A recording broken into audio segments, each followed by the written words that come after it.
faly miarahaba isikeretra mpanaraka tsitapaka Nouveaute gasy tenako androany isika de ndeha resadresaka ny mahakasika ny voka-pifidianana izay niteraka savorovoro etseromo izany voka-pifidianana zany amizao fotoana izao satria maro ireo anatiny antoko-panositra sy ireo diaspora ma no nanao fanehoan-keviny mahakasika ny voka-pifidianana ity ka misy amin'izy ireo aza tena mitsipaka maridrano an'izany voka-pifidianana izany fa milohany izany dia azadindro ny manao commentaire amban'ity vidéontsika ity mba hafahana mandravona andreny hevitra rehetra reny mba hanaovantsika vidéo manarakeo azadiny ihany koa ny milike ny vidéontsika ary azadiny toraka izany hatrany ny miabone am'sainantsika mba hafahanareo manaraka tsy tapaka ny vidéo zay levany am'sisy tao Nouveaute gasy toy izao ny fanaovana azy tsy ampendrely isika fa avy hatrany tonga de vavany ndao ary savorovoro hatrany moa ny resaka dia maro ireo olom-pirenena izay nanao fanehoan-keviny ao anatin'izany moa diaspora man'ireo malagasy izay mipetraka any Paris nanao fanehoan-keviny tamin'ity androandroany ity amin'ny tsy fankatoavan'izy ireo ny fahalaniny andriamatoa Rajoelina tamin'ity premier tour ny fifidianana ity ka nanao fanehoan-kevitra izy ireo mitohy ny tolona mandrapahazoany vahoaka tia-tanindrazana ny fandresena tsy mijanona amin'ny fanoherana sy ny didijadona tsy mijanona amin'ny fanoherana sy ny didijadona ary ny fampirorona indrindra lenga fitaka halatra asan'izy io lahimboto ataony mpiray tanindrazana ho izy ireo nandritran'izany fihetsika izay nataon'izy ireo izany tsy manaiky ny filazana fa lany ilay vazaha taratasy hitondra indray ny firenena ary tsy mihemitra intsony isika na ino kidona na ino kitranga izay ara ny filazan'ireo diaspora ma tamin'ity androandroany ity ka ndondray ara ho jerentsika ny filazan'ireo olom-pirenena sasansasany osetrin'izay hatrany moa dia nanao fanehoan-kevitra ihany koa ireo vondrony kandida izay mpanositra moa izany mazava ho azy voakana mafy ny fifidianana ny filohampirenena tsy mankatohy ny vokatra navoaka ny seni ireto mpanohitra ireto taoriny voka-pifidianana vonjy maika izay navoaka ny seni ny 25 novambra lasa teo sy ny andry ela ny haino sy vakijery iraisam-pirenena toy ny Le Monde namoaka lahatsoratra nahakasika ny toedra raha politika misy eto Madagasikara am'izao fotoana izao voafidy indray iandro Rajoelina kanefa voakina sahady ny fandreseny io no lohateny noentiny gazety antsoratra Le Monde naneho ny voka-pifidianana vonjy maika izay navoaka ny seni tamin'ny sabotsy 25 novambra lasa teo vato 58,95% no nambarany seni komity misahana ny fifidianana ho an'ny kandida Rajoelina tsy manaiky io voka-pifidianana io anefa ny mpanohitra ary mitaky ny fanafoanana ny fifidianana filohampirenena ny kandida sitena rena solony aiko araky ny tatitra noentiny mpanao gazety Laurence Caramel ho an'ny mpamaky azy nisy ny fanambazana vola 300,000 ariary ary olona marobe no nitangorona teo anoloany kizeny antoko tamin'ny faritra maro ny ampitso ny fifidianana ny taky ny vola nampanentenena azy ireo ny hetsika ihany koa ny fitaliavam-paritra indrindra ny teo anivo ny fanabeazana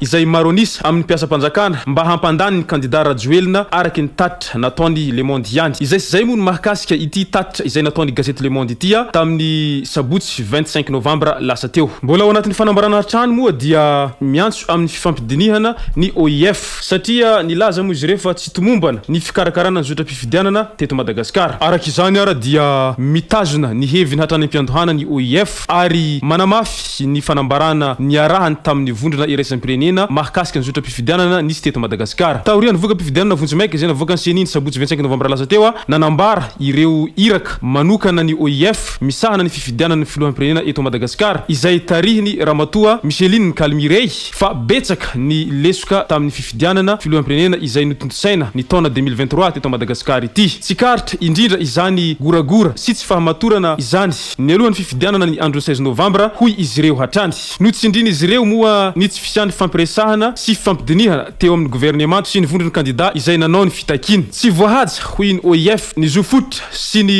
fahalalahany fanehoan-kevitra tsy karitra ihany koa hoy ny OIF ny fampiasan-kery diso tafahoatra nataony mpitandro filaminana ka tsy mifandanja amin'ny fanoherana ataony vahoaka teo ihany koa ireo kandida mpifaninana tsy nandray anjara tamin'ny fampielezan-kevitra ary nitaky hatrany ny hanavozana ny rafitra miandraikitra ny fifidianana ny rafitra miandraikitra ny fikirakirana ny fifidianana miantso ny mpetrehitra rehetra hifampidinika ny OIF mba hiverena ny fampitokisana eo amin'ny fanamafisana ny fanjakana tandalana ao anatin'ny fampiresahana sy ny dinidinika iarahana ihany koa no ahafahany rehetra mamerina ny fitonina sy ny fitandrovana ny filaminana izay antoky ny fahamarina toerana ny fanjakana mamerina ny fahavononany hifanampy amin'ny Madagasikara amin'ny fikatsahana ny fitonina sy ny fanamafisana orana ny demokrasia izay mifanaraka tanteraka amin'ny antipisiany ny OIF izay ny fanambarana izay nataony ireto OIF ireto tamin'ny androny 26 novambra androany ity mbola fanambarana hatrany moa avy any amin'ny Transparency International Initiative Madagasikara manoloana ny famohana voka-pifidianana vonjy maika izay nataony seni sy ireo tsy fanarahan-dalàna maro hitany izy ireo natao anterisetra ny fifidianana ary hitany masony rehetra izany tsy niaro ny hasiny vahoaka anefa ireo manana fahefana hampitsahatra izany tandindindozany firenena noho ny tsy fahaiza mitantana efa efa tazana fa manantanana ny loza saingy ny safidy ny hangina ny maronisa ary namela izany hitranga na dia teo aza ireo tsy fanarahan-dalana sy tsy fanajana ny zon'olombelona ary ny fisiany kolikoly mitovy amin'ny fanekena sy ny maha ara-dalana ireo tsy fanarahan-dalana rehetra ny fanekena ny valim-pifidianana midika fa manaiky ny fanararotana ny fahantrana matetiky farany handresena amin'ny fifidianana ny fanekena ireo valim-pifidianana ireo mila hajoro ny fanoherana ny tsy fanarahan-dalana sy ny fisamborana izay iarovana tombotsoa manokana ataony fanjakana mila mandray andraikitra ny tsirairay izay sy zay ny fanambarana avy any amin'ny Transparency International Initiative Madagasikara tamin'ity androandroany ity ao anatin'ny fanambarana hatrany moa dia nivoaka ny fahanginany ihany koa ramatoa LALATIANA RAKOTONDRAZAFY izay ministra sirasira teo aloha moa ity farany ka nilaza moa izy tamin'izany hoe farana hatreo ny ady hevitra tsy mitombona momba ny fifidianana izay nambarany LALATIANA RAKOTONDRAZAFY filambaniny sy fanakorontanana eto amin'ny tany sy ny firenena raha mbola hisy sahivoy ireo faux débat hoe tsy légitime ambaniny tahapavitrihana tamin'ny fifidianana teo izy hatrany ny arahantsika nahita fa na ny kandida nanao fampelezan-kevitra na tsy nanao dia samby nahazo vato midika izany fa manankery iny fifidianana iny hoy LALATIANA RAKOTONDRAZAFY hatrany mifaraneo araka izany ireo ady hevitra tsy mitombona ka mbola hisy hanao fihetsika hafahafa dia anjara androm-panjakana sy ny tompona andraikitra ambony no mandray andraikitra satria tsy mila korontana intsony Madagasikara taorian'ny fifidianana ary tsy mendrika atsika raha teo izany hoy hatrany ity farany nilaza moa LALATIANA RAKOTONDRAZAFY taorian'ny famoahana voka-pifidianana vonjomaika izay nataontsiny omaly sabotsy 25 novambra fa manana fomba fijery sy zavatra tsy karitra nandritra ny zotra-pifidianana ireo komity mpanohana ny kandida andrajoelina ka ho tonga hametraky izany fanamarihana izany sy ny fitoriana izany eny amin'ny fitsarana avy momba lalam-pandrenana hanaraka ireo ambaratonga pahefana ara-pitsarana mialohany hamohana HCC ny voka-pifidianana ofisialy izay sy zay ny voalazany ity ramatoa LALATIANA RAKOTONDRAZAFY ity tamin'ny androandroany ity izay sy zay raha tomboko lasy tomboko vavy ny mahakasika n'ity videontsika ity ka manasa atsika hatrany hanao commentaire ambanin'ity videontsika ity mba hafahana mandravona anireny hevitra nareo rehetra rena hanaovantsika video manaraka eo manasa nareo ihany koa ilaiky ny videontsika ary manasa nareo antanandroa hatrany i-abonneo misainina atsika mba hafahanareo manaraka tsy tapaka ny video zay lefany misy tombota gasy tomboko lasy tomboko vavy magasitraka dia marary soa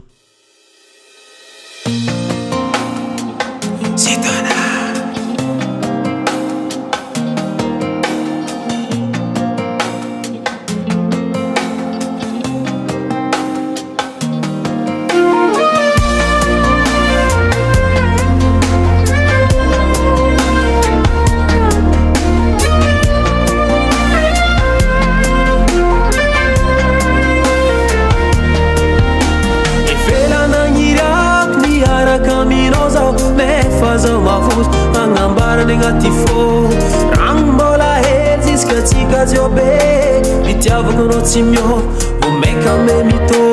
sasa ngano tin, falovya no zautia, vama heri vidya, vanga atulu chono, tani hesa, atulu chono, tifo kumbaleva, atulu chono. Samia latiza utianye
mianatsy aza mianatsy gne